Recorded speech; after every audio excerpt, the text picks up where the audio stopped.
That is the best face. You should always make that face.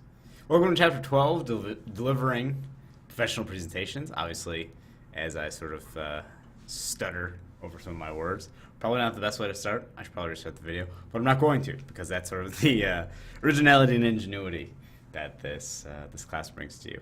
So Chapter 11, we talk about sort of constructing a lot of the messages and making sense of them.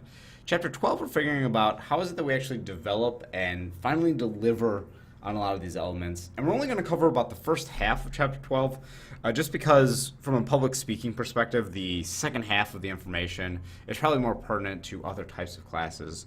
But there are some ideas here that I think are particularly helpful. And we think about, first and foremost, how does it we effectively deliver and what strategies we can employ when it comes to public speaking and actually, setting out these messages. So the first thing we want to think of, and this might become a little bit more present as we are in front of a camera, as we will be for this class since it's online, is think about the use of eye contact. Now, the first thing that I'll say is that I break eye contact quite frequently, and it's either to recall information or just because my contacts get a little bit dry and I have to sort of move them around. But I digress on that particular topic. When we think about the maximization of eye contact, we want to think about us being able to deliver information and actually increase listener comprehension. So when I view your video or when someone else views the video, they want us to be able to think as though I'm just actually speaking to the person, not speaking to a camera, which actually is a pretty important distinction. And ultimately, with the use of eye contact, we increase ideas of credibility, speaker credibility, honesty, experience, friendliness, and all sorts of positive elements. Ultimately, the tips that we think of, number one, look at the entire audience. So if we're actually presented in a room, look at the entire audience. Make individualized eye contact. When I'm teaching in a lecture hall versus when I'm teaching in a 40-person classroom, I usually will point at about 3 different places in the room. And you might find this to be particularly useful yourself.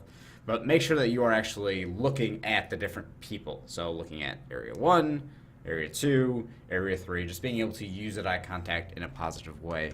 So not only that, but also thinking about shifting gears a little bit, how is it that we use our gestures in a positive way? The first thing that we need to consider is that our gestures aren't taking away from the message itself. They should sort of elaborate, right? So, I'm from a Greek family, and so we use a ton of hand gestures. Oftentimes I don't actually notice them myself. But when I talk about elaborate, things that actually coincide, a lot of the inflections, a lot of the different pitches and tones, we want this to sort of parallel a lot of that language. And we want to make sure that the actual gestures that we're using are not accidental. We want to make sure that everything is purposeful. Not only are the words that we prepared purposeful, but also the delivery. We think about Barack Obama. He has a very presidential point with his gestures, and we want to make sure that we're not using the same gestures over and over. So not every word is going to use this, not every word is going to look like this. Everything sort of goes within this element, and something that I'm very guilty of, as you could probably tell by watching these videos, stop gesturing, is the use of over gesturing and making sure that we're not detracting, we're not taking away from the actual information that's being presented to us. We also want to think about how it is that we adapt some of these gestures to situations, and also the cultural element too. Using the gestures that work for you is a great idea in theory, but we also have to think about sort of the confinement of spaces. If you're at a very large event, you want to think about the use of haptics, the use of touch within a lot of these interactions. How is it that I can use gestures as a way to engage people? When I'm turning to you and I actually use gestures as a way to actually communicate with one another, that's a very strong way for us to maintain that relationship, to build upon that. So not only are we thinking about the gestures, the movement, and of course, this posture, nice straight line in the back, we also want to think about the use of movement. So how is it that we actually move around and actually adapt a lot of our movements to the expectations of the audience? And we also, as humans, we do a lot of mimicry with both verbal and nonverbal cues. We'll probably observe some of the behavioral norms of people and match the movement there as well. So if they are starting to move a little bit closer when they're trying to communicate with us, we want to make sure that we are also paralleling, mirroring that movement. And as a result of that, our movements should not be distracting from the listeners of the message, just like we want to make sure that we're actually reducing the physical barriers between you and the audience. Sometimes when it is a high tension situation, having a table between us is not a terrible thing. But I also want to make sure that the way that we move within these interactions, do we move forward and step in to the handshake. A lot of this is also based on cultural norms and expectations. So we sort of know the gesturing idea, we know a little bit about the movements. But with the posturing, we want to think about what does the stance tell us about other people? If we sort of have these shrunken shoulders and we're oftentimes sort of a little bit pressed back from the individual, what does that tell us? And we think about the idea of credibility and power. A lot of this is intensified by the posture that you have. You are confident. You're delivering your message. You're not shying away from any of the potential adversity that you're faced with. This actually helps us to sort of get into the situation where we're allowing other people to make sense. When we're actually standing up, thinking about tips like planting your feet so that you're not swaying. Usually what I'll write in feedback for public speaking courses, this one included, is you're swaying or dancing/dancing. You want to just make sure that you are in place, you're delivering a message, and when you're sitting in a computer chair, you can kind of sway back and forth with that. When you're standing up, you sway back and forth. It's very distracting. Trying to make sure that practice and preparation reduces not only the verbal anxiety, the way that we deliver this, which we'll talk about in a second here, but also the nonverbal messages that we're sending. How is our posture? What is it communicating? The one thing that most of us aren't actually cognizant of, and this seems a little bit odd because we do this every day, we do this multiple times a day, thousands of times per day, we shift through these different facial expressions. And one quick activity that you might want to participate in when you go ahead and practice delivering a speech or practice a presentation for the first time is look in the mirror. And I know that sounds very outdated. We're in the digital age. We could just record ourselves and then watch it. And you could do that too. I do that myself. But what we want to think about is what is appropriate for the circumstances and the sincerity that the facial expressions use. So I'm sort of a smiley type of person, but I'm also very animated with my facial expressions. There are often times where I catch myself sort of maybe showing too many emotional affect displays than I probably should. So someone will say something that is potentially embarrassing, and I'll go, all of a sudden, I'm displaying a lot of emotion that may or may not be appropriate. So we want to make sure that we're actually aware, we're cognizant of what it is that we do, and make sure that the expressions that we're using are actually reinforcing the ideas that we're saying. If we're very, very serious and passionate about an idea and we say, yeah, I've always wanted to work here, and we're kind of goofy, all of a sudden it seems a little bit disingenuous, doesn't it? We want to make sure that everything flows well together. I've been looking at this company for a couple of years now. I've finally found an opportunity to apply for this position, and I'm very glad that it was posted, and I'm really happy. All of a sudden happy. I'm really happy to be speaking with you. Everything should sort of flow and chunk well together. Not only that, not only the facial expressions, but we want to make sure that the personal appearance is telling as to how we want to be perceived, and we want to make sure that we are also adapted to the norms of the situation.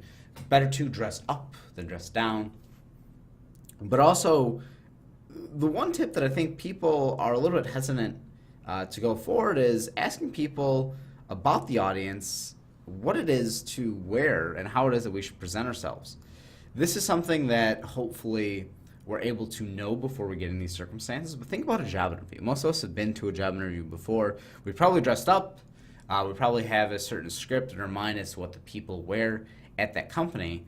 But even at companies that have sort of a more lax dress code, we usually are probably better off dressing better in terms of dressing better than the audience than we probably needed to be. But this can also backfire. And in a lot of ways, we think about sort of the culture of, let's say, a tech startup. Tech startups, they wear jeans and they wear hoodies and t-shirts and all of that sort of fun. And so if we think about the first time that we go meet a CEO at a tech startup and we're dressed in a tie or a suit jacket, and we walk into the little office, wherever it might be, and we look around and everyone kind of glances at us and goes, they don't really look.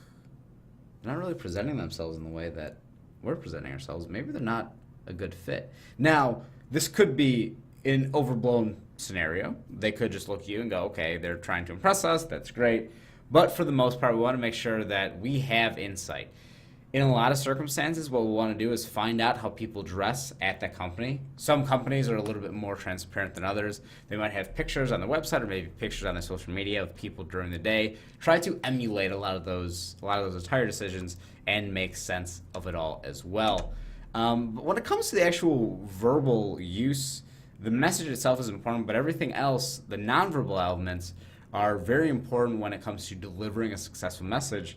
And everything comes down to the paralanguage or vocalics that we'll talk about, and we have a couple listed on the PowerPoint here. But we think about the idea of the volume at which we speak, right? So the volume at which we speak, how loud or how soft we are, the indoor versus outdoor voice, but probably more importantly, this idea of articulation, that we want to be able to pause, not talk too fast, so the rate wants to be pretty slow and steady, and make sure that each enunciation of a word that we use is very clear. We want to make sure that we are pronouncing a company's name right. It's a horror story. One of my students told me about it.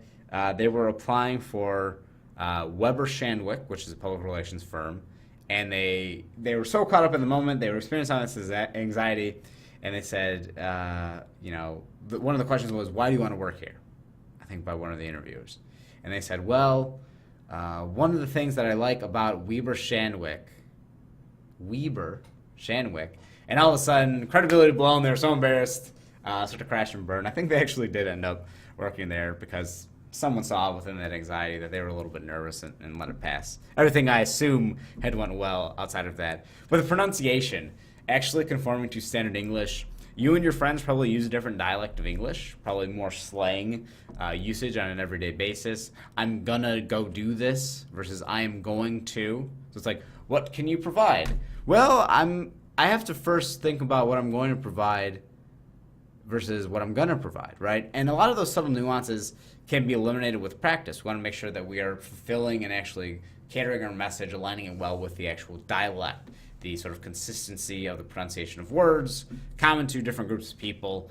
You might be from a different area. You might actually be from not Chicago and be applying for places around the Chicagoland area. The pronunciation of words all of a sudden becomes very important. If you're from Minnesota, you might say milk and bagel, which is odd for us. But the pronunciation of the dialect, make sure that it's at least standardized in some way. But the pitch, the vocal inflections, the rate, I might be probably guilty of using these a lot more incorrectly than correctly. So we want to think about how high and low the voice sounds, and also within the inflections, make sure that we are actually putting the variation in vocal pitch on the right words at the right times, making sure that everything is aligned well. When we're thinking about how does it we sort of maintain the interest as a speaker and maintain the interest of our audience, we're thinking about vocal variety. We don't want to be monotone. We want to make sure that we have pauses. It shouldn't just be sort of a diary of the mouth. We just want to make sure that we're pausing, we're allowing them to sort of retain that information, and we want to use our emotions, right? We want to be able to articulate ideas in a lot of very explicit, but also in a lot of subtle ways. We want to make sure that the rate that we're speaking in is sometimes fast, sometimes slow, and because of that, the use of these well-timed pauses allows us to actually make sense of the situation. So think about you impose yourself in a situation where you're in a job interview, and someone asks you a question. Our natural inclination, in a lot of ways, is to immediately respond. We want to show them that we're prepared, that we've thought about this answer, and here we go. So, what makes you a great fit for this company? Well, before they even finish, well, let me tell you. Pre-prepared response. What you can do is sort of use a lot of pauses and specialized language. So, that's something that I've thought about. To be honest, when I think about this company, the first two things that come to my mind are, thing A and thing B, or thing 1 and thing 2. And when we're doing that, it's allowing the speaker to at least acknowledge that, hey, I heard what you said. I just want to process it a little bit, want to make sure that I can recall the information, and then once I've done that, think about how it is that I can actually use this language. And in some circumstances, since we're in an online class, we're in a digital world, the actual microphone itself, like my microphone right over here that's actually a little bit off camera, we want to think about the actual usage of that. Practice with our iPhone, right? Practice with the actual vocal variation that we're using. And actually recording yourself is a pretty good tool to make sense that all of the language that we're using seems to coincide with the information that we have moving forward. But also more importantly, we're trying to adapt our presentation. We're trying to adapt the message that we're sending for the media, for the choice of channel that we go through. And so the thing that we think about for our purposes as a classroom and as an online classroom is how is it that when we have a video camera present, like all of your recordings will, how is it that we actually present ourselves in a way that is conducive for what we're trying to do. First and foremost, we want to think about the gestures. A lot of these gestures can be a little bit exaggerated, and when we do a hand gesture in front of a camera, all of a sudden, when we're in face-to-face, it doesn't seem that big of a deal. The actual physical proxemic distance between the camera tells us a little bit more. It sometimes can be a little bit distracting. And of course, the dress code has to at least match. For our purposes, I'll always ask you to sort of dress business casual or business professional with your presentations to try to emulate this as much as possible. We want to dress, we want to prepare, we want to practice, we want to deliver every sort of presentation as though it were real. That way, when the real one comes, we've already done it so many times, and we're so accustomed to those behaviors, to sitting in our dress pants or whatever it might be, to preparing, to having written down some notes for us to look at, that by the time the real stuff comes, it's just a breeze for us. But like we talked about before, the facial expressions can sometimes be sort of encapsulated in a lot of ways when it comes to a video camera. I can hit pause and see the different ways that you're making these faces. Some of us will make more silly faces than other people. We want to make sure that the actual brevity, the shortness of the message is there. At some point, and we're already 16 minutes into this video, at some point someone's going to tune out and close the video. Will we have effectively communicated our message? Will we have gotten our message across? And we want to make sure that we're choosing our words with care. Stylistic choices and devices make the speeches memorable. And of course, familiarity with technology is a pretty big deal. But ultimately, when we go into sort of the second half of Chapter 12, and this is something that I'm just going to cut the video off now because this applies more so to more standardized, sort of traditional public speaking classes, we want to think about is how is it that we use information like Chapter 12 as a way to build and construct a successful message. And the messages that we find in this class are sometimes varied, but the basic principles when it comes to the paralanguage, the audience analysis, and actual delivery and preparation of material is pretty much the same across all industries, across all majors, across all walks of life and circumstances. If we get the fundamentals down, the rest of it just comes into place. We plug that information, we deliver it. As long as we prepared it and we thought it through, we should be good to go. So, of course, if you have any questions about Chapter 12 or anything else, please let me know.